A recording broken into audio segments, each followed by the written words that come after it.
In this video, I'm going to explain to you how the modern virtue-signaling anti-racist crowd are actually the most racist of them all. Identity politics is what separates people. Instead of judging people by their individual identity, you judge them by their group identity. This is the opposite of what Martin Luther King wished for when he said, "I have a dream not to be judged by the color of my skin, but by the content of my character." In identity politics, or even more ridiculously, in the critical race theory, group identity is paramount.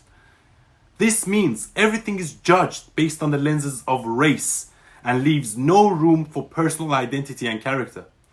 If you are black, you are put into a group, as if all black people are the same and have the same interests.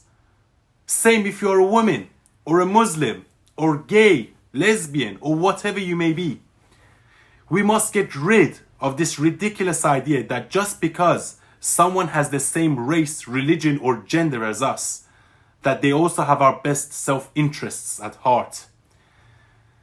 These people also advocate for all black cinema sessions and all black shows intended for black audience, and that white people are not allowed.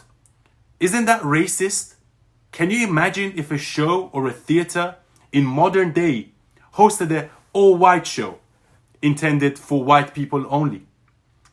There would be an outrage, and rightfully so. In many instances, these racial activists are the most racist of them all, because they see everything through the prism of race, which is racism itself. This leads us to the Black Lives Matter scam and how they trick impressionable people, mostly people of color, to fall for their nonsense. First of all, can you tell me one good thing that came out of the Black Lives Matter movement? Has it improved the state of black people in America and in the world? No. Has it made black people any richer? No. Patrisse Cullors, the founder of Black Lives Matter, has a net worth of 10 million, all of which she got from the donors to the movement. Yet she didn't spend a single cent helping black people in need. She used that money to buy herself a $6 million mansion in the whitest neighborhood in Los Angeles, Malibu. Why doesn't she go and live in black neighborhoods such as Compton amongst the people she is fighting for? Reports state that this is her fourth property since launching the BLM campaign. The money people naively donate to Black Lives Matter movement is being spent by its owner to enrich herself and those around her. So tell me now, what good has Black Lives Matter movement done besides burning buildings and taking down statues? I do not agree with taking down statues. When people take down statues, they take down history, which is a sure way for history to repeat itself. Now that identity politics and critical race theory hypocrites are asking for reparations for historic wrongdoings for all black people living in the UK and USA.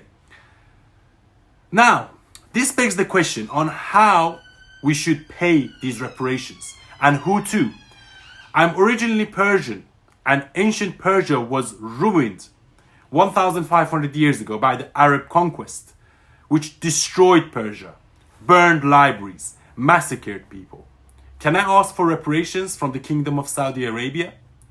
If so, how far we are going to go back in history and ask for reparations, as every country in the world at one point was conquered and enslaved by another.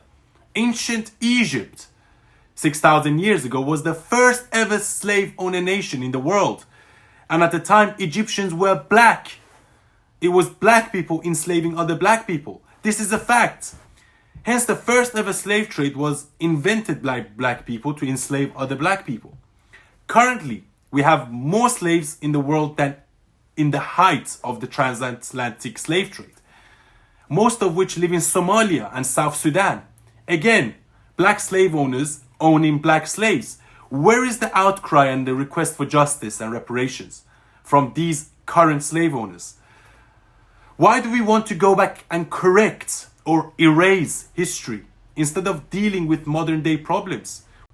Instead, We want to focus on 300 years ago and try to get vengeance or justice for what happened then. Additionally, taking down statues of slave owners will not fix the problem. Another ploy that was used by the Black Lives Matter movement. George Washington was a slave owner. Will we go around now and take down statues of George Washington? Julius Caesar was a slave owner. Will we now go to Rome and take down statues of Julius Caesar? Of course we wouldn't, because we would be met with the wrath of the Italian people, as they are extremely protective of their history. Having things like Black History Month. If I was black, I would be offended by that, because it seems like they are almost giving back black people a shout out. When is Arab History Month, White History Month, Christian History Month, Muslim History Month, or any other demographic that is not considered oppressed? Why is it only the so-called victimized demographics that get a History Month? Morgan Freeman, the amazing black actor, pointed to this exact fact when he was asked, what should we do about the problem of racism? He replied, stop talking about it.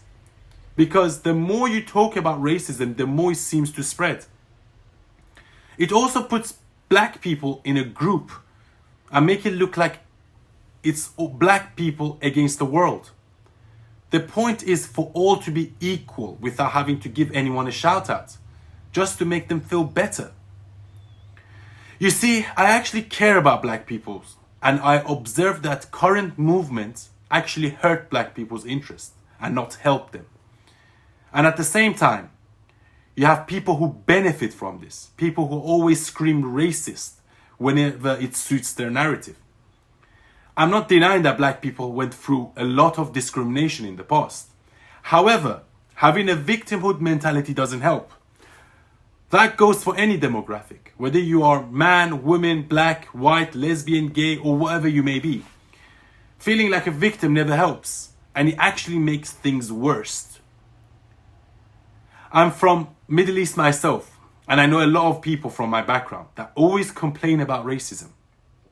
And guess what? They're usually always the most depressed and unsuccessful. Do you really think two billionaires, when they meet, they talk about race? This is a strategy to keep people down and separate people rather than unite them. Finally, we have to talk about the hypocrisy of inclusion that we now see in Hollywood and other productions on Netflix, etc. Where instead of picking the best actor for a role, they will pick an actor to fill the inclusion quota.